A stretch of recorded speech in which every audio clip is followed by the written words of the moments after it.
comme un serpent s'est glissé dans mon cœur pour le déchirer de nouveau. Mais si ce perfide poison a trompé mon désespoir, comment ai-je pu résister à un pareil songe? Comment n'ai-je pas été brisé par les étreintes horribles de la main de fer qui m'avait saisi? Ce supplice, ces juges, ces bourreaux, ces soldats, les clameurs de cette populace, ces pas graves et cadencés tombant sur mon cœur comme des marteaux de cyclope, et l'inexorable mélodie retentissant à mon oreille jusque dans ce léthargique sommeil pour me rappeler son image effacée et raviver la souffrance endormie. La voix, l'entendre, elle. Ses traits nobles et gracieux, défigurés par une ironie affreuse. Sa douce voix changée en hurlement de bacchante. Et puis ces cloches, ce chant de mort religieux et impie, funèbre et burlesque, emprunté à l'église par l'enfer pour une insultante parodie. Et encore elle, toujours elle avec son inexplicable sourire, conduisant la ronde infernale autour de mon tombeau. Quelle nuit! Au milieu de ces tortures, j'ai dû pousser des cris. Horatio m'aurait-il entendu? Non, voilà encore la lettre que je lui ai laissée. S'il fût entré, il l'eût prise. Pauvre Horatio, je crois l'entendre encore si calme et si tranquille, hier à son piano, pendant que je lui écrivais cet adieu suprême. Il ignorait les déchirements de mon cœur et ma funeste résolution. Et de sa voix la plus douce, poète insoucieux des passions cruelles, il chantait sa ballade favorite.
Il y a 5 ans qu'Horatio écrivit cette ballade imitée de Goethe et que j'en fis la musique.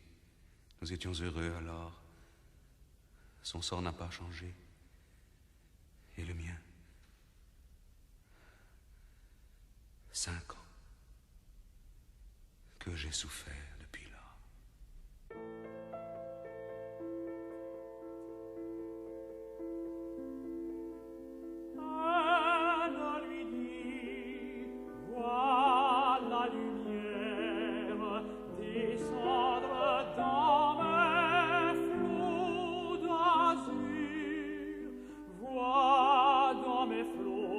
Fais baisser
Sirène, sirène.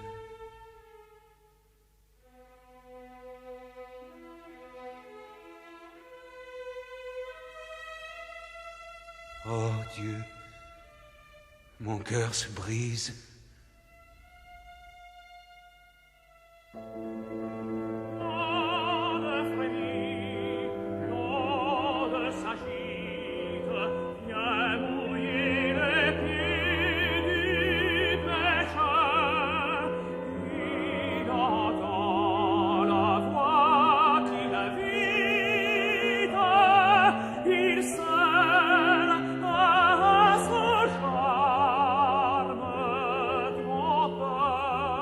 Oui, oui, je ne l'ai que trop écouté.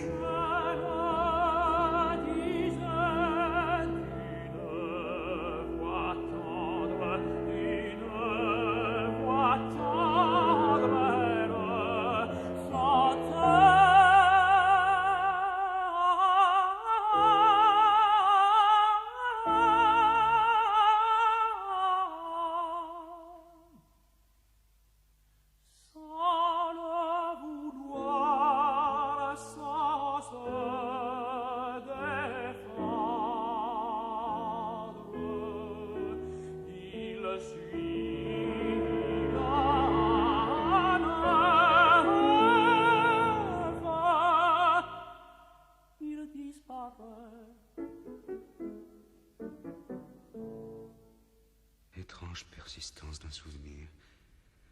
Et là, ces vers qui contiennent une allusion évidente à mon fatal égarement.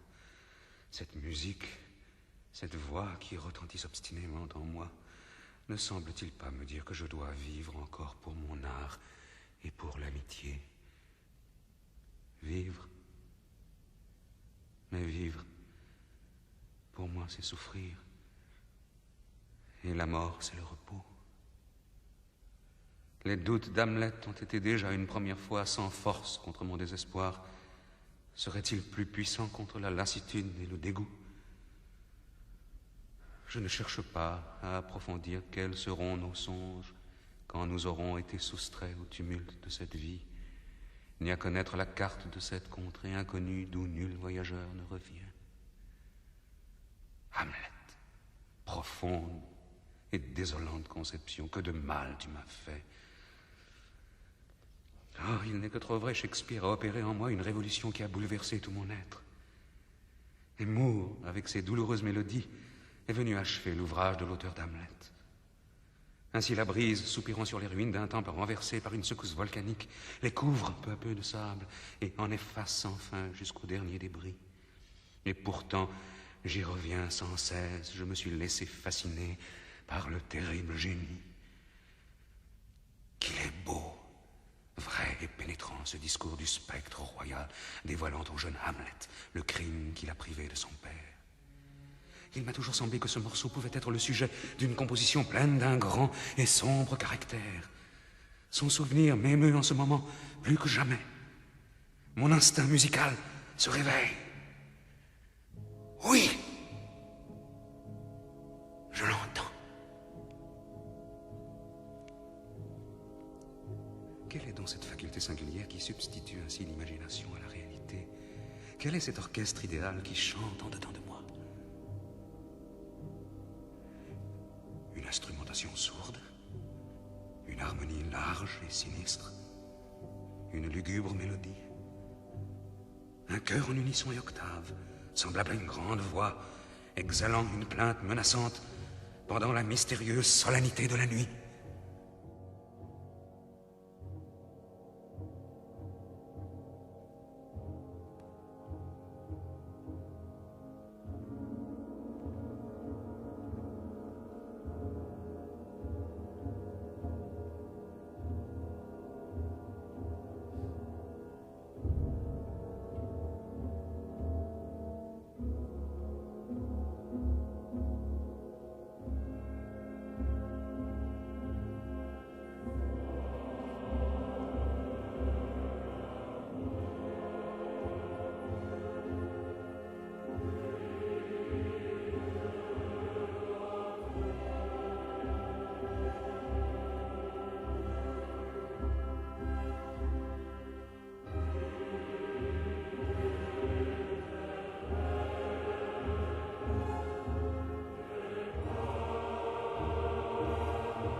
Shakespeare. Shakespeare. Toi, dont les premières années passèrent inaperçues, dont l'histoire est presque aussi incertaine que celle d'Ossian et d'Homère, quelles traces éblouissantes a laissé ton génie. Et pourtant que tu es peu compris. De grands peuples t'adorent, il est vrai, mais tant d'autres te blasphèment. Sans te connaître, sur la foi d'écrivains sans âme qui ont pillé tes trésors, en te dénigrant, on osait naguère encore dans la moitié de l'Europe t'accuser de barbarie. Mais les plus cruels ennemis du génie ne sont pas ceux auxquels la nature a refusé le sentiment du vrai et du beau. Pour ceux-là même, avec le temps, la lumière se fait quelquefois. Non, ce sont ces tristes habitants du temple de la routine, prêtres fanatiques qui sacrifieraient à leurs stupides déesses les plus sublimes idées neuves s'il leur était donné d'en avoir jamais. Ces jeunes théoriciens de 80 ans vivant au milieu d'un océan de préjugés et persuadés que le monde finit avec les rivages de leur île. Ces vieux libertins de tout âge qui ordonnent à la musique de les caresser et de les divertir, n'admettant point que la chaste muse puisse avoir une plus noble mission. Et surtout, ces profanateurs qui osent porter la main sur les ouvrages originaux, leur font subir d'horribles mutilations qu'ils appellent correction et perfectionnement, pour lesquels, disent-ils, il faut beaucoup de goût. Malédiction sur eux. Ils font à l'art un ridicule outrage. Tels sont ces vulgaires oiseaux qui peuplent nos jardins publics, se perchent avec arrogance sur les plus belles statues, et quand ils ont sali le front de Jupiter, le bras d'Hercule ou le sein de Vénus, se pavanent, fiers et satisfaits, comme s'ils venaient de pondre un œuf d'or. Une pareille société pour un artiste est pire que l'enfer. J'ai envie d'aller dans le royaume de Naples ou dans la Calabre, demander du service à quelque chef de Bravie. Dussé-je n'être qu'un simple brigand? J'y ai souvent songé. Oui, de poétiques superstitions, une madone protectrice, de riches dépouilles amoncelées dans les cavernes, des femmes échevelées, palpitantes d'effroi, un concert de cris d'horreur, accompagné d'un orchestre de carabines, sabres et poignards, du sang et du lacryma Christi, un lit de lave bercé par les tremblements de terre. Allons donc, voilà la vie.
livre à son brave et beau défenseur.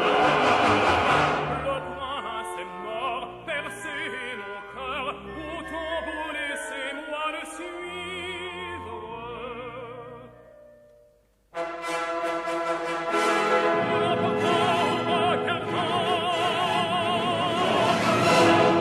Le lendemain, folle d'ivresse, elle avait noyé sa tristesse dans le cadre de leurs amants.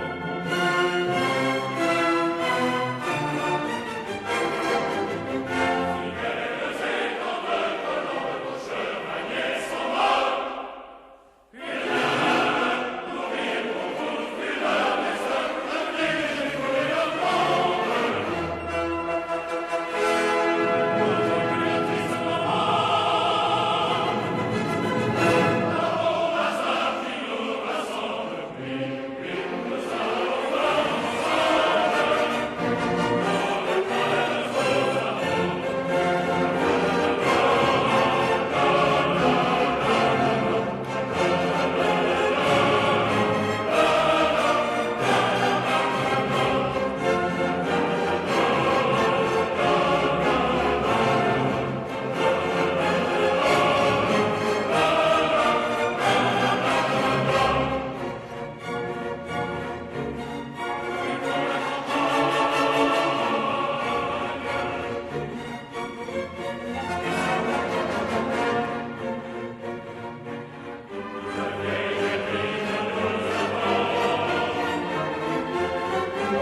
Comme mon esprit flotte, incertain. De ce monde frénétique, il passe maintenant aux rêves les plus enivrants. La douce espérance rayonnant sur mon front flétri le force de se tourner encore vers les cieux. Je me vois dans l'avenir couronné par l'amour. La porte de l'enfer, repoussée par une main chérie, se referme. Je respire plus librement. Mon cœur, frémissant encore d'une angoisse mortelle, se dilate de bonheur. Un ciel bleu se pare d'étoiles au-dessus de ma tête. Une brise harmonieuse m'apporte de lointains accords qui me semblent un écho de la voix adorée. Des larmes de tendresse viennent enfin rafraîchir mes paupières brûlantes des pleurs de la rage et du désespoir. Je suis heureux. Et mon ange sourit en admirant son ouvrage. Son âme, noble et pure, scintille sous ses longs cils noirs, modestement baissés. Une de ses mains dans les miennes, je chante, et son autre main, errant sur les cordes de la harpe, accompagne languissamment mon hymne au bonheur.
Que ne puis-je la trouver, cette Juliette, cette Ophélie que mon cœur appelle? Que ne puis-je m'enivrer de cette joie mêlée de tristesse que donne le véritable amour? Et un soir d'automne, bercé avec elle par le vent du nord, sur quelque bruyère sauvage, m'endormir enfin dans ses bras d'un mélancolique et dernier sommeil. L'ami témoin de nos jours fortunés creuserait lui-même notre tombe au pied d'un chêne, suspendrait à ses rameaux la harpe orpheline, qui, doucement caressée par le sombre feuillage, exhalerait encore un reste d'harmonie. Le souvenir de mon dernier chant de bonheur, se mêlant à ce concert funèbre, ferait couler ses larmes, et il sentirait dans ses veines un frisson inconnu, en songeant au temps, à l'espace, à l'amour, à l'oubli.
Pourquoi m'abandonner à ces dangereuses illusions? Ah, ce n'est pas ainsi que je puis me réconcilier avec la vie. La mort ne veut pas de moi. Je me suis jeté dans ses bras, elle m'en repousse avec indifférence.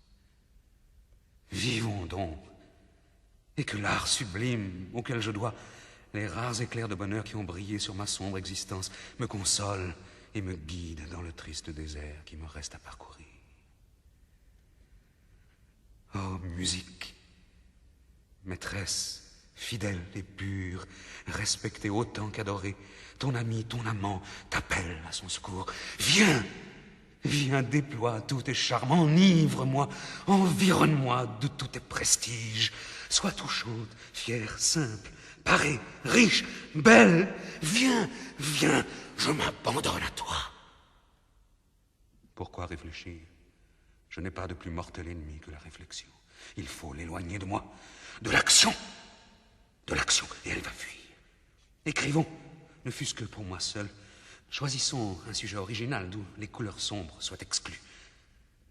J'y pense, cette fantaisie sur le drame de la tempête, dont le plan est déjà esquissé. Je puis l'achever. Oh, oui, un magicien qui trouble et apaise à son gré les éléments, de gracieux esprits qui lui obéissent, une vierge timide, un jeune homme passionné, un sauvage stupide. Tant de scènes variées terminées par le plus brillant dénouement. Arrête ma pensée sur de plus riants tableaux. Des chœurs d'esprits de l'air, capricieusement jetés au travers de l'orchestre, adresseront dans une langue sonore et harmonieuse tantôt des accents pleins de douceur à la belle Miranda, tantôt des paroles menaçantes au grossier Caliban.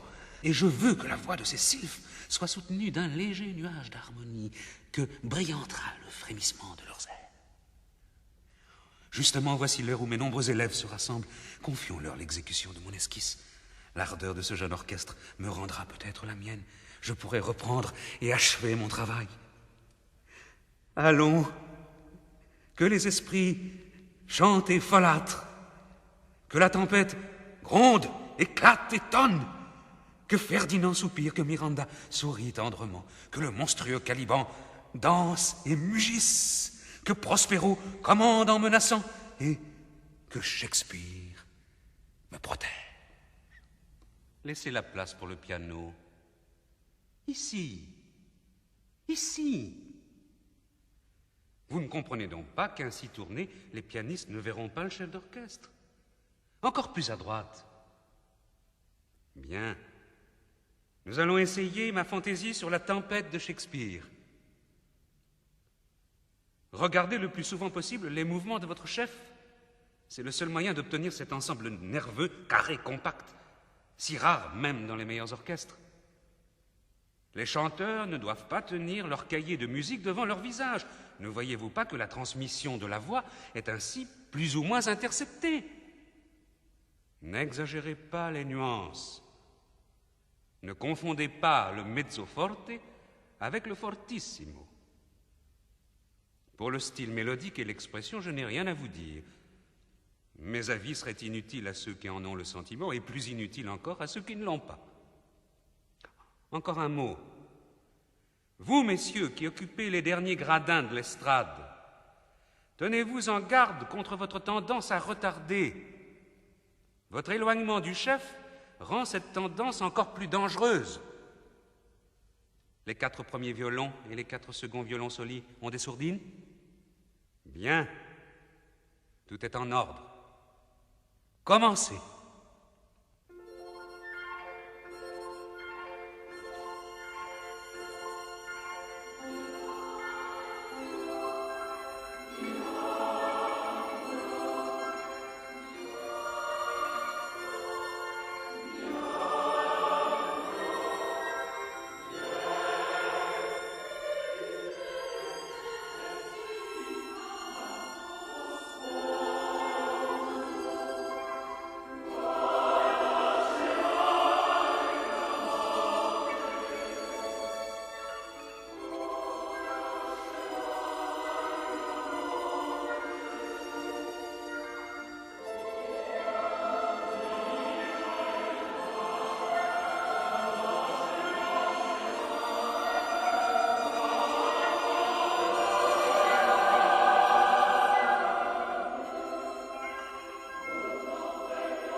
Assez pour aujourd'hui. Votre exécution est remarquable par la précision, l'ensemble, la chaleur.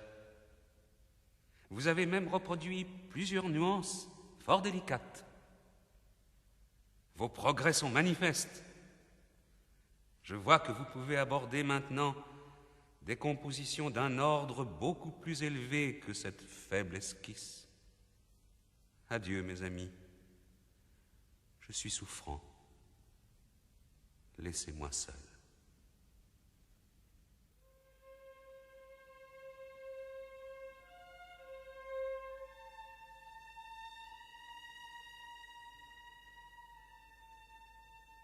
Encore.